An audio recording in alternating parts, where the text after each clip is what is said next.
Assalamualaikum warahmatullahi wabarakatuh. Kita akan kembali mempelajari tentang sejarah Indonesia.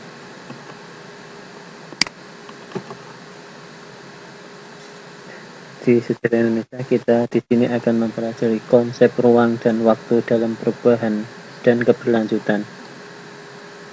Apa itu kehidupan manusia? Kehidupan manusia selalu dipengaruhi oleh ruang dan waktu. Dalam pengaruh ruang dan waktu itu, maka akan mengalami perubahan atau keberlangsungan atau keberlanjutan. Aktivitas manusia dalam ruang dan waktu. Ruang dan waktu merupakan panggung dalam kehidupan manusia. Konsep ruang terdapat terjadi suatu peristiwa atau cangkupan bahasan.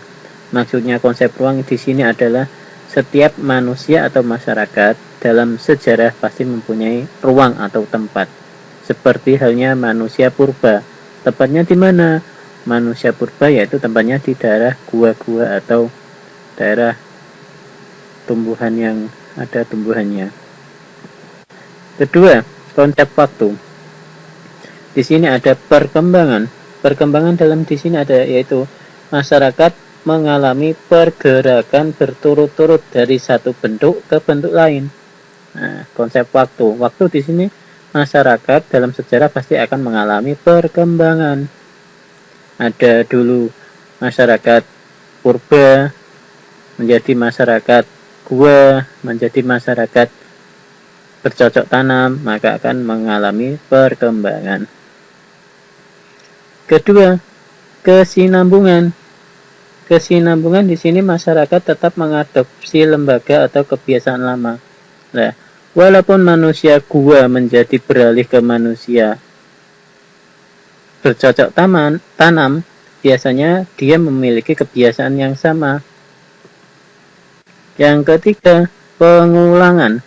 Dalam sejarah pasti akan ada pengulangan atau hal-hal yang dulu pernah dilakukan akan dilakukan lagi.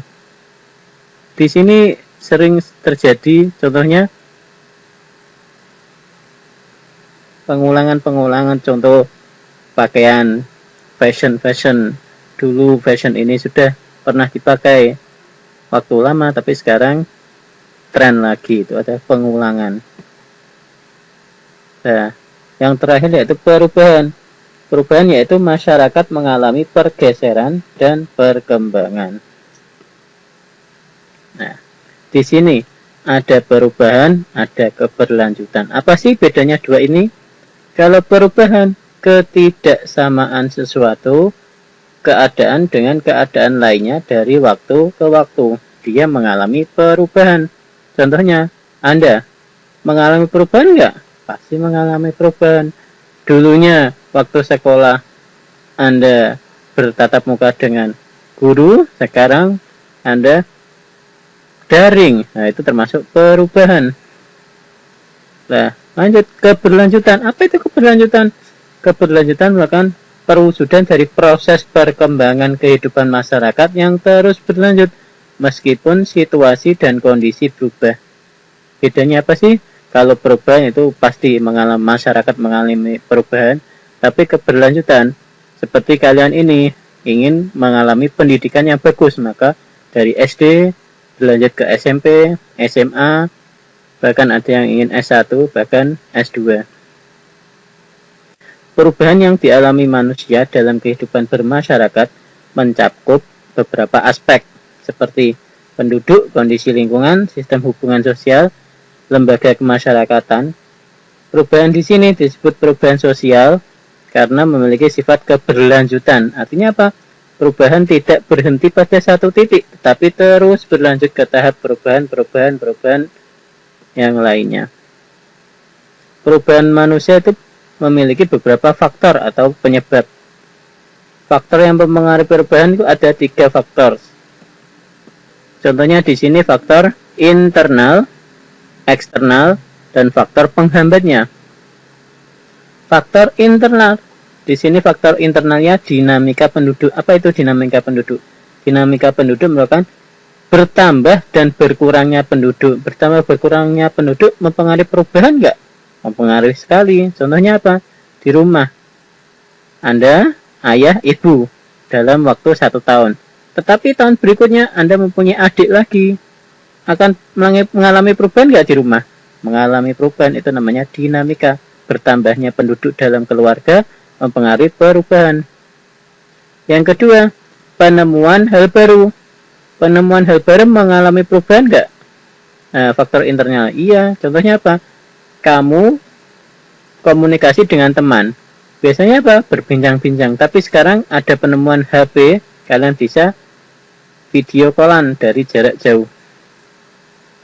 Yang ketiga, pertentangan dalam masyarakat. Loh, pertentangan kok bisa jadi perubahan? Kenapa? Karena pertentangan pasti akan mengalami perubahan. Contoh gini, ada pemilihan presiden. Ada yang suka, ada yang tidak. Nah, itu termasuk pertentangan.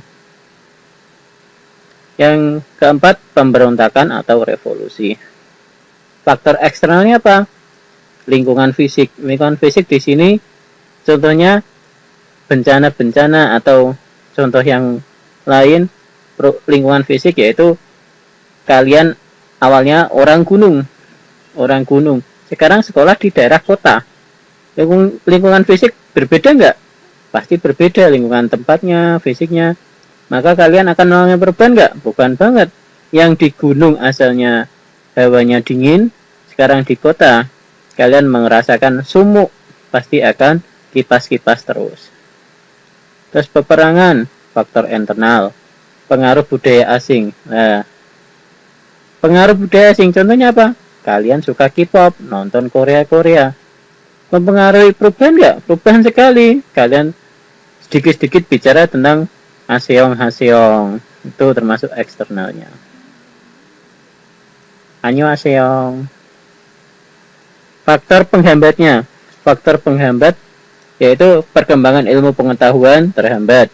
Sikap tradisional masyarakat masih tradisional, dia tidak menerima perubahan. Adanya kepentingan yang tertanam kuat, hambatan ideologis, adat dan istiadat. Terima kasih.